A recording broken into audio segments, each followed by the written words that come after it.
आपको बुलेटिन में लिए चलते हैं जबलपुर, जहां पर वीरांगना रानी दुर्गावती का बलिदान दिवस और बलिदान दिवस पर यह विशेष कार्यक्रम आयोजित है। क्योंकि वे मात्र 41 साल की उम्र में संसार को छोड़कर चली गई। 18 वर्ष की आयु में विवाह हुआ, 41 साल में संसार को छोड़कर गई। 52 गढ़ की साम्राज्ञी, लेकिन इतने वर्षों में 52 युद्ध लड़े, 52 के 52 जीती। अंतिम युद्ध भी जीता हुआ इसलिए मानेंगे कि उनके जीते जी इस पवित्र मिट्टी पर उन्होंने अपने दुश्मनों को पैर नहीं रखने दिए। 52 के 52 युद्ध जीतने वाली मां रानी दुर्गावती। हम केवल इस पराक्रम के लिए स्मरण नहीं करते, मां रानी दुर्गावती का जल प्रबंधन आज भी दुनिया के बड़े से बड़े जल विशेषज्ञों को हैरत में डाल देता है। क्या सोच थी उनकी, कैसा जल प्रबंधन था उनका। जबलपुर के आसपास 56 तालाब, बाद में 52 तालाबों के नाम से हम उन्हें जानते रहे। ये सारे के सारे तालाब इंटरकनेक्टेड।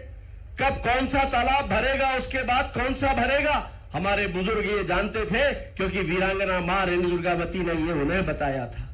उस समय का उनका कृषि प्रबंधन, किसानों से संवाद करके फसल चक्र का निर्धारण करने वाली वीरांगना मां रानी दुर्गावती हुआ करती थी।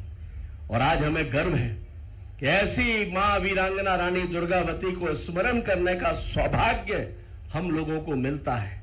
उस मिट्टी पर, जिस मिट्टी पर मां का बलिदान हुआ है, उस मिट्टी पर जन्म लेकर हम गौरवान्वित महसूस करते हैं। मां के बारे में जितना स्मरण करें कम है, जितना कहें कम है। किताबें लिखी जाएंगी, इतिहास में उनके बारे में लिखते जाएंगे, लेकिन मां के बारे में विचार कभी समाप्त नहीं होंगे। ये विचार उनकी पवित्रता, अपनी मातृभूमि से प्रेम और उसके साथ साथ आत्मसम्मान, स्वाभिमान और भारतीय नारी के गौरव से जुड़े हुए विचार थे, जिनके कारण वे आज भी प्रासंगिक हैं, आने वाले समय में भी प्रासंगिक रहेंगी। मैं माननीय मुख्यमंत्री जी के प्रति आभार प्रकट करना चाहता हूं कि मध्य प्रदेश का सबसे बड़ा फ्लाईओवर हमने जबलपुर में बनाया। उसका नाम मैंने आग्रह किया था कि मां वीरांगना रानी दुर्गावती के नाम पर रखें। उन्होंने तत्काल सहमति दी और उस फ्लाईओवर का नाम वीरांगना मां रानी दुर्गावती के नाम पर है। पिछले वर्ष इसी स्थान पर हम थे, ठाकुरताल में मदन महल की पहाड़ी पर जो जू बनने वाला है, जहां पर विभिन्न तरह के जानवर रखे जाने वाले हैं, जहां देश से प्रदेश से पर्यटक आएंगे। मैंने आग्रह किया था कि उसका नाम भी मां के नाम पर रखा जाए। माननीय मुख्यमंत्री जी ने स्वयं घोषणा की और उसका नाम भी वीरांगना।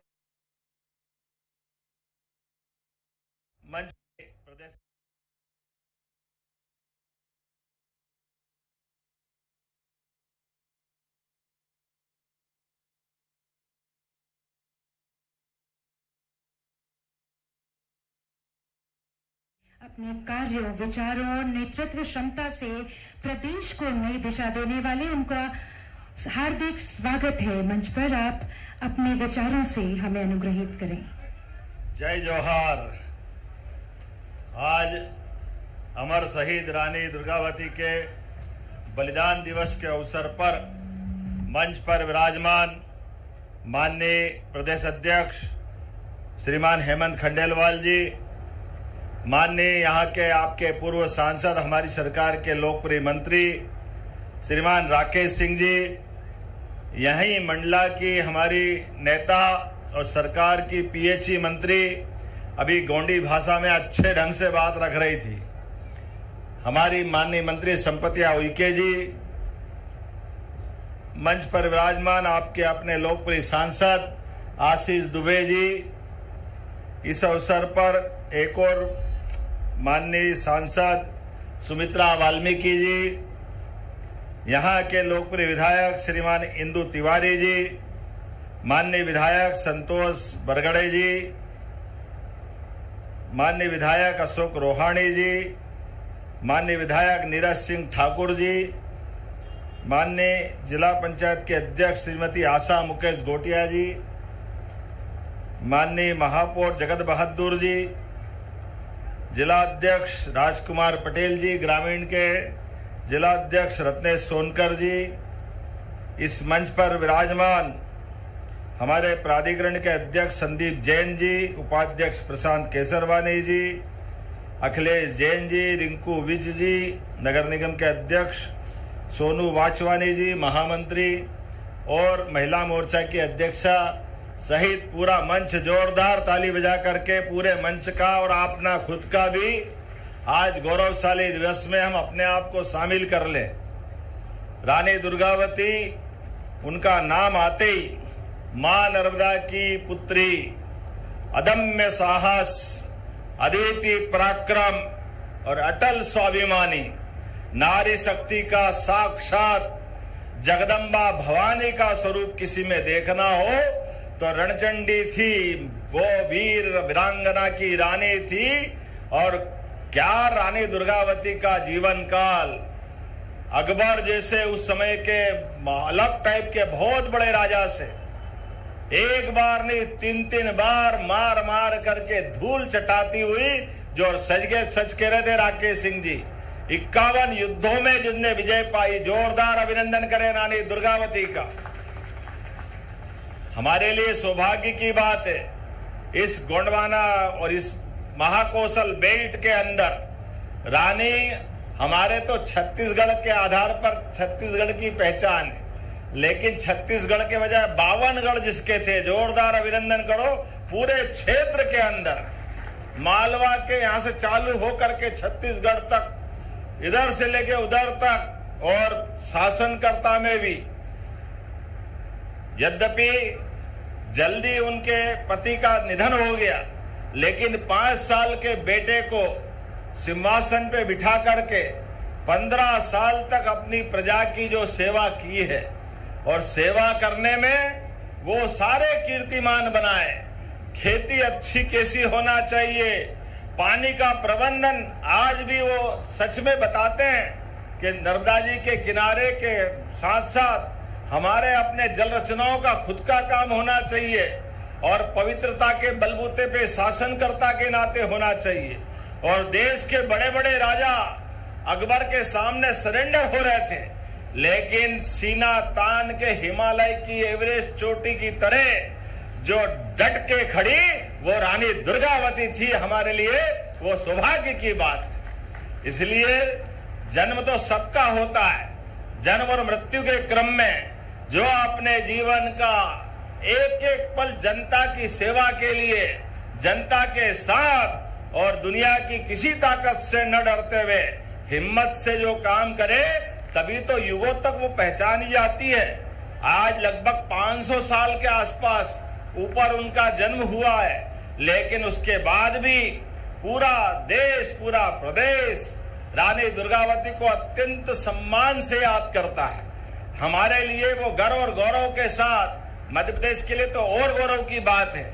ऐसे में जब हमने अपनी सरकार के माध्यम से सरकार बनाई, मुझे इस बात की प्रसन्नता है, हमारी पहली कैबिनेट अगर कहीं हुई है तो जबलपुर में रानी दुर्गावती को समर्पित करते हुई है।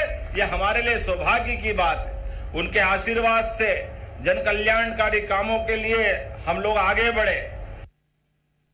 उनकी एक राजधानी संग्रामपुर भी थी, हमने दूसरी कैबिनेट संग्रामपुर में भी की, और अभी मदन महल के आसपास पूरा रानी का अपना 100 करोड़ की लागत से उनका वो गौरवशाली इतिहास को जीवंत करते हुए, उनके जीवन के विविध पक्षों को दिखाने के लिए 100 करोड़ की लागत से वो एक नया संस्थान बन रहा, बहुत जल्दी भी उसका लोकार्पण होने वाला, जिसके माध्यम से आने वाली पीढ़ियां, हमारे बच्चे, हमारे बाहर के लोग आकर के रानी दुर्गावती के उस गौरवशाली इतिहास को जानेंगे, समझेंगे।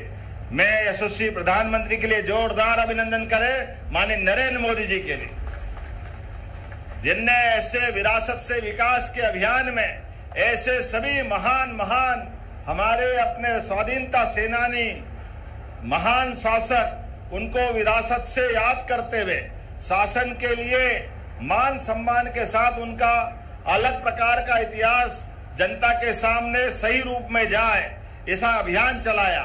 इसलिए रानी दुर्गावती के लिए जब मैं आपके माध्यम से देखता हूं तो गौड़ साम्राज्य के 23,000 गांव तब समृद्धि के स्वर्णिम केंद्र बन गए। जिस रानी के शासन काल में किसान लगान के रूप में सोने की मोहरें देते थे, हाथी देते थे। इसका मतलब वो कितना समृद्धशाली उस समय का शासनकाल होगा। हमें इस बात की भी प्रसन्नता है, चाहे सिंचाई की प्रणाली हो, बीज संरक्षण हो, फसल विक्रय का केंद्र हो, हर एक जगह उनको अलग ढंग से माननीय रानी ने अपने ढंग से कराया है। ऐसे में जब मैं ये बात देखता हूं कि उनने अपने शासन काल में इतना अच्छा प्रबंधन किया कि अगर अकाल भी पड़ जाए तो कोई भूखे नहीं मर सकता। अनाज भंडारण, जल भंडारण, जनता की सुविधा के लिए सुरक्षा के मोर्चे, प्रत्येक क्षेत्र में उनका अद्भुत अपना दृष्टिकोण था। और किसानों के लिए तो जो श्रद्धा थी, हमारी सरकार भी इसलिए किसान कल्याण वर्ष मनाते हुए इस पूरे वर्ष को किसान समृद्ध वर्ष के नाते से जान रही है। ऐसे में बीते दिन कल ही हमने अपनी कैबिनेट के माध्यम से किसानों की आग्रह रहता था कि आप 0% तो ब्याज लेते हो, ब्याज तो लेते नहीं हो, लेकिन 31 मार्च ये थोड़ा अटकता है।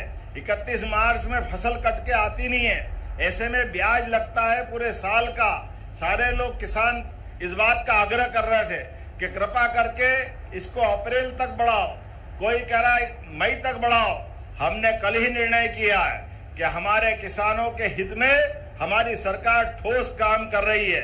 इसलिए हमने निर्णय किया है कि अब आप 1 साल के लिए आप जब से लोन लोगे तब से अगली डेट, मान लो 30 जून को ले रहे हो तो अगले साल 30 जून तक भरने का आपका पूरा साल गिनाएगा। अब 31 मार्च का झंझट खत्म हो जाएगा, किसानों को ये समृद्धि का नया मौका आएगा। अब 31 मार्च का अकाउंट बंद नहीं होगा।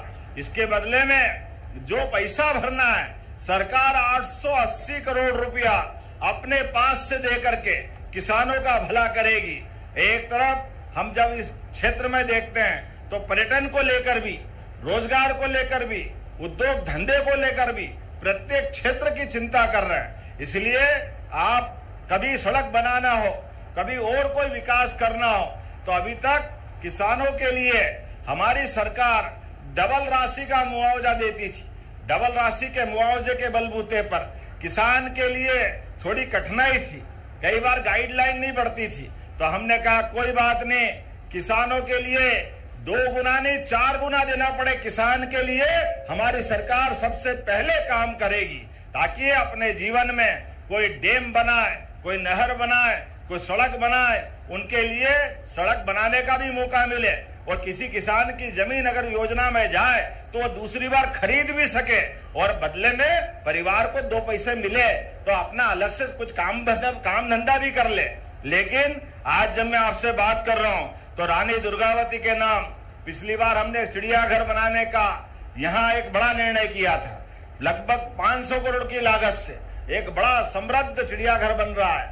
ऐसे में यहाँ रेस्क्यू सेंटर भी बना रहे हैं और इसके साथ ही साथ 35वीं बटालियन मंडला का नाम हमने रानी दुर्गावती पे रखा था, जो हमारा अपना रानी दुर्गावती की प्रतिबद्धता है। इस नाले के उधर मंडला और नाले के इधर जबलपुर, ये नौरई का नाला, एक तरह से वो 2 सौगात के लिए जोरदार ताली बजाओ हमारी 35वीं बटालियन के लिए। और कोदो कुटकी भी हमारी सरकार ने खरीदना चालू किया। कोदो कुटकी की कौन कौन फसल लगाता, हाथ खड़े करके बताओ जो कोदो कुटकी का काम करता है। और लाडली बहना के पैसे किस किस को मिलते, बहना जरा हाथ खड़ी करके बताओ। लाडली बहना वाले आप में से तो आप, और जिनको किसान सम्मान निधि मिलती है आप भी हाथ खड़ा करो जिसको किसान सम्मान निधि मिलती है। आप बताओ कितनी बड़ी संख्या में हाथ खड़े हो रहे हैं। ये सारे काम रानी दुर्गावती जी की प्रेरणा से हो रहा है। जोरदार अभिनंदन करें। ये लगातार ये काम हम करते रहेंगे। विकास के मामले में भी हमारी सरकार के पास कोई कमी नहीं है और जनता के दिलों से जुड़ी हुई योजनाओं के लिए भी धनराशि देने में हमारी सरकार कभी पीछे हटने वाली नहीं है। अब मैं आपके बीच में से जो एक और बात आई कि रानी दुर्गावती के नाम पर जबलपुर एयरपोर्ट का नाम भी आपने कहा रानी दुर्गावती के नाम पे रखने की बात आई। रखना चाहिए क्या रानी दुर्गावती का नाम एयरपोर्ट पे? तो ताली वाली बजाओ जोरदार तरीके से। मैं भारत सरकार तक आपके इस प्रस्ताव को यशस्वी प्रधानमंत्री नरेंद्र मोदी जी के माध्यम से उड्डयन मंत्रालय तक पहुंचाऊंगा और प्रयास करूंगा जैसी सबकी भावना है ये नाम रानी दुर्गावती के नाम पर होगा। हमारा सबका प्रयास है। ऐसी कई सारी बातें मैं बता सकता हूं, लेकिन क्योंकि बहुत सारे काम के साथ आज मुझे अपनी रानी दुर्गावती के बलिदान दिवस पे भी, ये बलिदान दिवस के 2 दिन पहले ही हमारे बीच आदिवासियों के लिए हमारी सरकार और भारतीय जनता पार्टी का दृष्टिकोण क्या है, ये उत्कृष्ट उदाहरण सबके सामने था। पहली बार आदिवासी बहन द्रौपदी मुर्मू जी को राष्ट्रपति पद तक हमारी पार्टी और माननीय मोदी जी ने पहुंचाया। जोरदार अभिनंदन करें नरेंद्र मोदी जी के लिए। कांग्रेस ने कभी हमारे आदिवासी अंचल का सम्मान नहीं किया, कभी वो केवल बात ही करते रहिए। इतना बड़ा वोट बैंक केवल वोट बैंक की फैक्ट्री की तरह काम करते रहिए। लेकिन हमारा सबका साथ, मोदी जी का जो कहना है, सबका साथ, सबका विकास, सबका विश्वास और सबका प्रयास, जो कहना है वो करके दिखाना है। इसलिए आज पूरा देश अलग प्रकार से दुनिया के सामने अपनी पहचान बना रहा है। ऐसे में हम चंदेल वंश की बहादुर बेटी रानी दुर्गावती यथा नाम तथा गुण, उनको स्मरण करते हुए एक बार फिर परमात्मा से कामना करेंगे रानी दुर्गावती के जीवन में से, उनके आशीर्वाद से हमारे घर घर से ऐसी रानी दुर्गावती और पद्मावती की लंबी परंपरा हमारे घर से निकले। मेरी अपनी ओर से एक बार फिर आप सबका वंदन, अभिनंदन। दोनों हाथ खड़े करो, अपने स्थान पे खड़े हो जाओ और सब मेरे साथ जोर से बोलेंगे, भारत माता की, भारत माता की। रानी दुर्गावती अमर रहे, रानी दुर्गावती अमर रहे, रानी दुर्गावती अमर रहे। बहुत बहुत धन्यवाद। भारत माता की जय। बहुत बहुत धन्यवाद महोदय। आज वीरांगना रानी दुर्गावती के 463वें बलिदान दिवस पर आपके विचार निश्चित रूप से हम सभी के लिए तो तस्वीरें जबलपुर से देख रहे हैं, जहां पर बलिदान दिवस पर विशेष कार्यक्रम का आयोजन किया गया है और इसमें मुख्यमंत्री डॉक्टर मोहन यादव शामिल हुए हैं।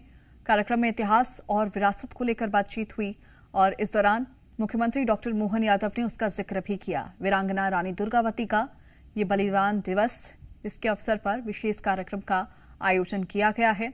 जनप्रतिनिधि और तमाम गणमान्य यहां पर शामिल हुए हैं और इस दौरान मुख्यमंत्री का स्वागत भी किया गया। फोटो सेशन भी यहां पर हुआ।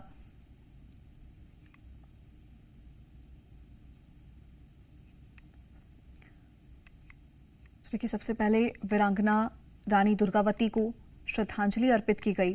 तमाम जनप्रतिनिधि और गणमान्य नागरिक शामिल हुए। सम्मानीय अखिलेश जैन जी, सम्मानीय हमारे भारतीय जनता पार्टी के द्वारा जिलाध्यक्ष आदरणीय श्री राजकुमार पटेल जी, आदरणीय श्री रत्नेश सोनकर जी, सम्मानीय हमारे जिला पंचायत की अध्यक्ष आदरणीय बहन आशा मुकेश गौटिया जी, आदरणीय श्री महापौर जी, सम्मानीय बड़े भाई श्री अन्नू जी, आदरणीय श्री रिंकोविच जी, आदरणीय श्री महिला मोर्चा।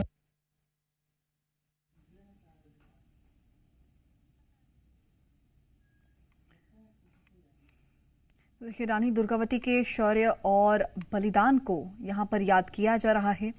कार्यक्रम में इतिहास और विरासत पर भी चर्चा हुई है कि कैसे उनके तमाम योगदान समाज में रहे, उनके शौर्य की, उनके बलिदान की यहाँ पर चर्चा हो रही है।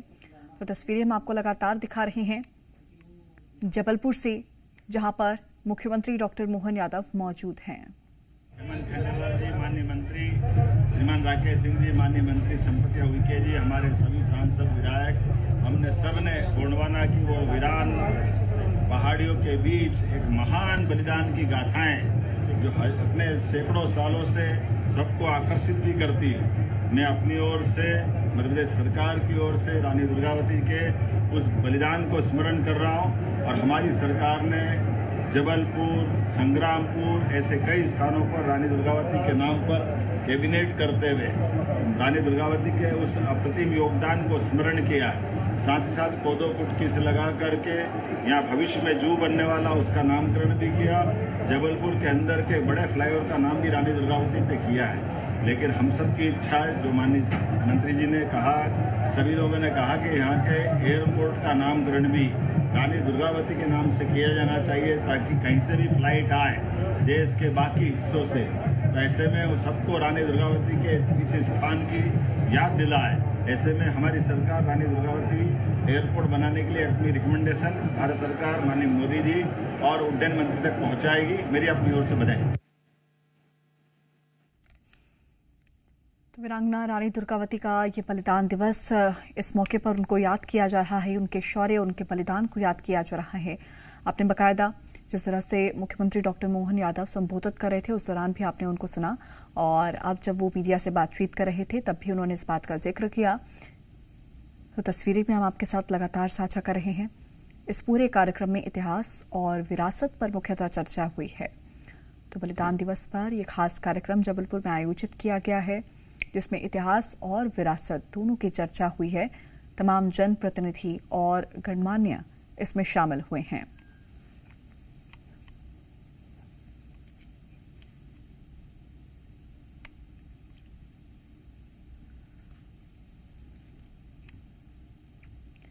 तो ये तस्वीरें लगातार हम आपको जबलपुर से लाइव दिखा रहे हैं। वीरांगना रानी दुर्गावती का बलिदान दिवस, और इस अवसर पर इस कार्यक्रम का आयोजन किया गया है, जिसमें मुख्यमंत्री डॉक्टर मोहन यादव मौजूद आपको नजर आ रहे हैं।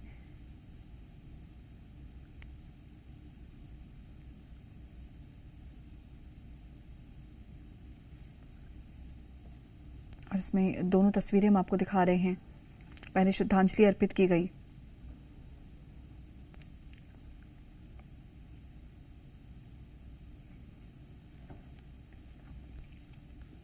तो रानी दुर्गावती के बलिदान दिवस पर जबलपुर के गौर स्थित बलिदान स्थल पर यह कार्यक्रम आयोजित किया गया है, जिसमें शामिल मुख्यमंत्री डॉक्टर मोहन यादव हुए हैं। उनके साथ मंत्री राकेश सिंह भी आपको मौजूद नजर आ रहे हैं। अब इससे पहले की बात करें तो नेता प्रतिपक्ष उमंग सिंघार भी यहां पर पहुंचे हुए थे, और तस्वीरें हम आपको लगातार दिखा रहे हैं कि कैसे ये पूरा वहां पर कार्यक्रम किया गया है। आज ही के दिन 1564 में रानी दुर्गावती दुश्मनों से लड़ते हुए शहीद हो गई थी। उनकी शहादत के दिन को बलिदान दिवस के तौर पर मनाया जाता है, और इसी खास दिन पर यह विशेष कार्यक्रम आयोजित किया गया है। फिलहाल की अगर बात करें तो उनका उत्तर प्रदेश के बांदा में 5 अक्टूबर 1524 को महारानी दुर्गावती का जन्म हुआ था। उनके पिता कीरत राय चंदेल वंश के शासक थे, और विश्व प्रसिद्ध खजुराहो के मंदिरों में कुछ मंदिर इन्होंने ही बनवाए थे, जिसके बाद से दुर्गावती को बचपन से ही तीरंदाजी, तलवारबाजी और घुड़सवारी का भी शौक था। वो बचपन में ही पिता के साथ जंगलों में शिकार करने के लिए जाया करती थी। पिता के सानिध्य में उन्होंने युद्ध कलाओं को सीखा, उसमें वो निपुण हुई, और फिर 1542 में 18 साल की उम्र में उनका विवाह हुआ, और उसके बाद आज ही के दिन यानी कि 1564 में आज ही के दिन पर वो शहीद हुई थी दुश्मनों से लड़ते हुए।